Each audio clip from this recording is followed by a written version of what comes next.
اللہ رب کائنات ہے، اللہ رزاق ہے، اللہ غفار ہے، اللہ رحمان ہے، اللہ رحیم ہے، اللہ کریم ہے، اور اللہ کے دربار میں کبھی بھی ظالموں سے اللہ انصاف کرتا ہے اور ظلم کا خاتمہ ہوگا انشاءاللہ تعالی۔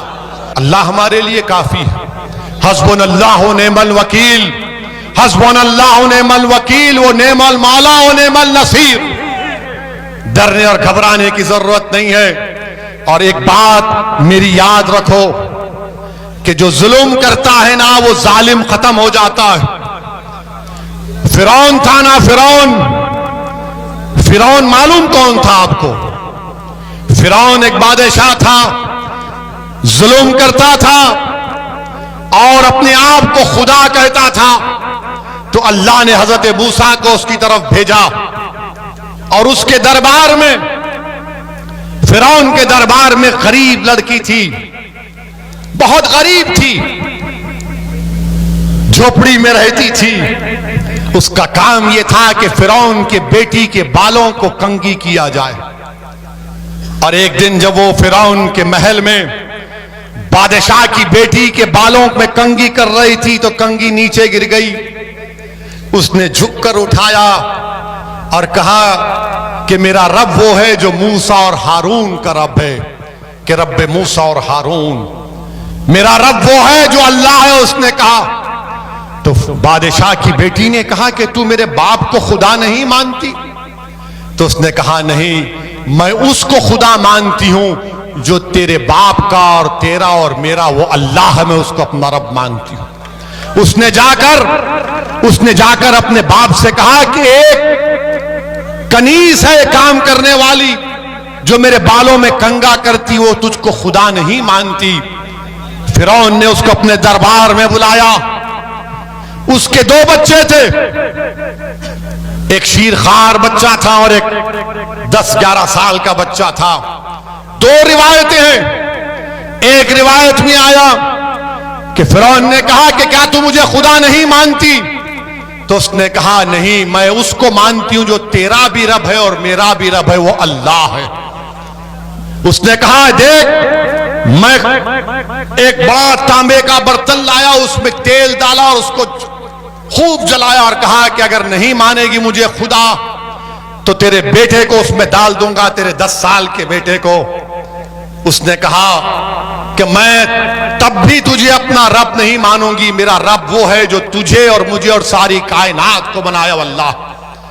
اس ظالم فرعون نے اس بچے کو اس کی ماں کے ہاتھ سے چھین کر تیل میں ڈال دیا۔ وہ بچہ فوت ہو گیا۔ پھر پوچھا بول اب کیا بولے گی؟ تو اس نے جب دیکھا کہ بچے کی ہڈیاں سامنے آ گئے، اس کی آنکھ سے آنسو نکلنا شروع ہو گئے، تو بادشاہ فرعون نے کہا اب تو ڈر گئی، اب مان لے مجھے خدا، تیرے آنکھ میں آنسو آ گئے۔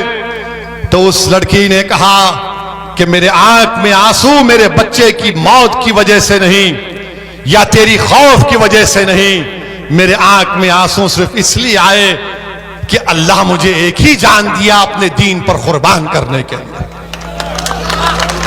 فرعون تعجب کیا اور پھر کہا کہ تیرے شیرخوار بچے کو لے لوں گا۔ اس کے سینے سے چھین لیا گیا۔ تو جب بچے کو، جو 6-7 مہینے کا بچہ تھا، جب اس کو تیل میں ڈالا جا رہا تھا تو اللہ نے اس بچے کو طاقت دی بولنے کی۔ اس نے کہا ماں تو کہہ دے کہ تیرا میرا سب کا رب اللہ ہے، تو اس تیل کی طرف مت دیکھ، کہہ دے کہ میرا رب اللہ ہے۔ اس بچے کو ڈال دیا گیا۔ تو یاد رکھو اللہ رب کائنات ہے، اللہ رزاق ہے، اللہ غفار ہے، اللہ رحمان ہے، اللہ رحیم ہے، اللہ کریم ہے، اور اللہ کے دربار میں کبھی بھی ظالموں سے اللہ انصاف کرتا ہے اور ظلم کا خاتمہ ہوگا انشاءاللہ تعالی۔ اور یاد رکھو وہ صحابی رسول کا واقعہ یاد آ رہا ہے، جب رومیوں سے جنگ ہوئی، حضرت عبداللہ حذیفہ شامی تھے جن کو روم کے بادشاہ نے گرفتار کر لیا اور ان سے کہا کہ تم اسلام کو چھوڑ دو۔ انہوں نے کہا نہیں چھوڑوں گا۔ اس نے کہا میری بیٹی سے شادی کر لے. انہوں نے کہا میرا شادی کرنے کا ارادہ نہیں ہے. اس نے جیل میں ڈال دیا. ایک بد کردار قسم کی ایک مہیلا کو اس کے پیچھے لگا دیا. وہ جیل میں بھاگتے تھے, اس سے کہتے تھے کہ مجھے ہاتھ مت لگا, تو غیر محرم ہے. پھر بادشاہ نے بلایا ان کو اور کہا کہ چلو میں تم کو ایک اور آفر دیتا ہوں, تم میری انگوٹھی کو چوم لو. اس انگوٹھی پر کچھ اور نشان تھا. انہوں نے کہا یہ بھی نہیں کر سکتا. یہ ہونٹ جو اشہد ان لا الہ الا اللہ و اشہد ان محمد رسول اللہ کہتے ہیں, جو محمد مصطفیٰ صلی اللہ علیہ وسلم کی غلامی میں صلاۃ و سلام پڑھتے ہیں, ان ہونٹوں کو میں وہاں نہیں چوم سکتا. بادشاہ نے کہا میرے ماتھے کو چوم لے, میں 100 صحابیوں کو آزاد کر دوں گا. انہوں نے کہا نہیں کروں گا. پھر کہا کہ 300 رہا کروں گا. تو انہوں نے کہا تم پوروں کو رہا کرو, تیرے ماتھے کو چوموں گا. انہوں نے ماتھے کو چوما, اور جب واپس گئے تو خلیفہ حضرت عمر تھے.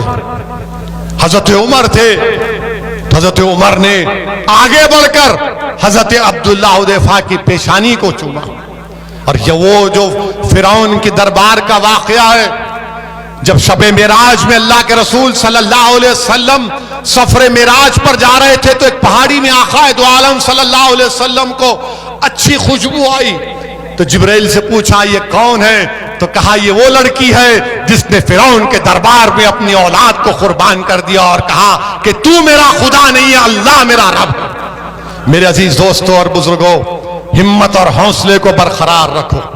ان جلسوں کو منعقد کرنے کا یا آپ کے درمیان میں آنے کا اہم پیغام یہ ہے کہ ڈرنے اور گھبرانے کی ضرورت نہیں ہے. اللہ ہمارے لیے کافی ہے. حسبنا اللہ و نعم الوکیل, حسبنا اللہ و نعم الوکیل و نعم المولا و نعم النصیر. میرے عزیز دوستو, ڈرنے کی ضرورت نہیں ہے.